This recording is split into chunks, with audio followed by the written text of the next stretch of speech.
Hello and welcome to the channel natural yoga physio pharmacy. Friends, आज हम बात करेंगे पेरियोडेंटल डिजीज यानी कि पायरिया के बारे में और देखेंगे कि इसके क्या क्या कारण हैं, क्या सिम्टम्स हैं, साथ ही ट्रीटमेंट में कौन कौन से मेडिसिन यूज होते हैं, इसके अलावा इसके प्रिवेंशंस क्या क्या हैं। तो आइए फ्रेंड्स, वीडियो को शुरू करते हैं।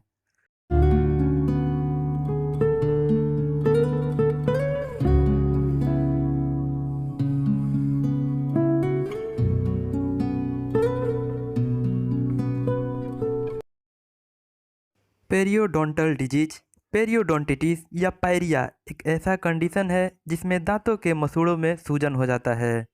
यह मसूड़ों का सीरियस इन्फेक्शन होता है जो मसूड़ों को डैमेज करके जॉ बोन्स को हानि पहुंचाता है। वैसे तो यह बहुत ही कॉमन होता है, लेकिन आसानी से प्रिवेंट किया जा सकता है। यह मुख्य रूप से मुख की अधूरी साफ सफाई से जुड़ा हुआ होता है, जिसके कारण यह कंडीशन डेवलप होता है। कुछ केसेज में तो यह इन्फेक्शन फेफड़ों तक पहुंच जाता है।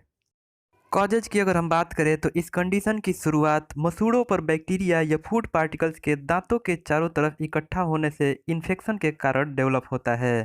यह बैक्टीरिया टॉक्सिन्स बनाते हैं, जिससे मसूड़ों में सूजन, मसूड़ों से खून का आना, दांतों में सड़न शुरू हो जाता है।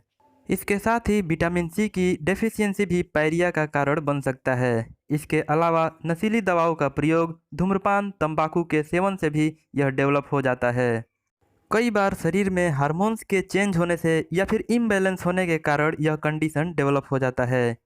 पेरियोडोंटिटिस के स्टेजेस की अगर हम बात करें तो इस कंडीशन की शुरुआत में गिंगिवाइटिस यानी कि मसूड़ों में सूजन हो जाता है। इसके बाद दूसरे स्टेज में मसूड़े दांतों और हड्डियों से अलग हो जाते हैं और पॉकेट बना लेते हैं, जिसके बाद पॉकेट के चारों तरफ बैक्टीरियल एक्शन से पस का फॉर्मेशन होने लगता है जो दांतों के चारों तरफ घेरे रहते हैं। इसके कारण मसूड़ों के दांतों को होल्ड करके रखने की कैपेसिटी कम हो जाती है और मसूड़े ढीले और कमज़ोर हो जाते हैं।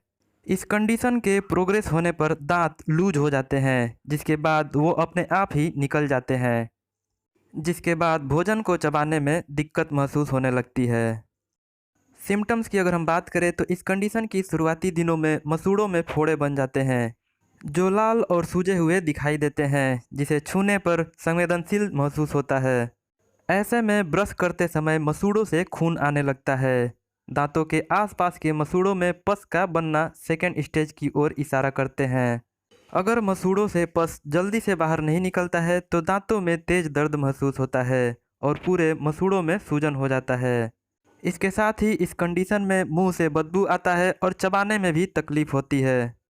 ट्रीटमेंट की अगर हम बात करें तो अगर पेरियोडेंटल डिजीज डिटेक्ट हो जाता है तो ऐसे में मुंह की साफ सफाई का ध्यान रखकर मसूड़ों के प्रॉब्लम्स को कम किया जा सकता है।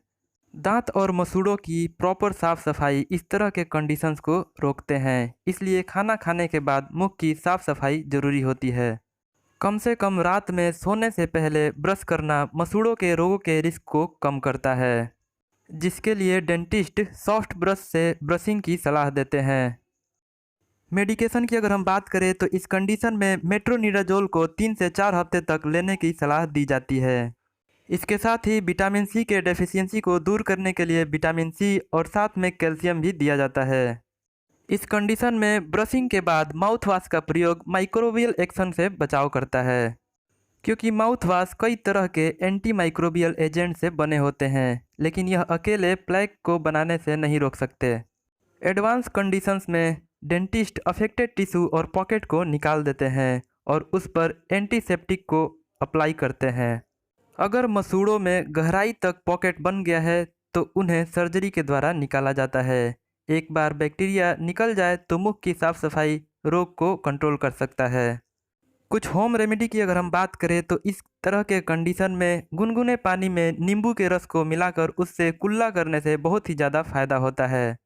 वीडियो कैसा लगा कमेंट करके ज़रूर बताएं। अच्छा लगा तो वीडियो को लाइक करें और चैनल को सब्सक्राइब करें, साथ ही दोस्तों के साथ शेयर करें।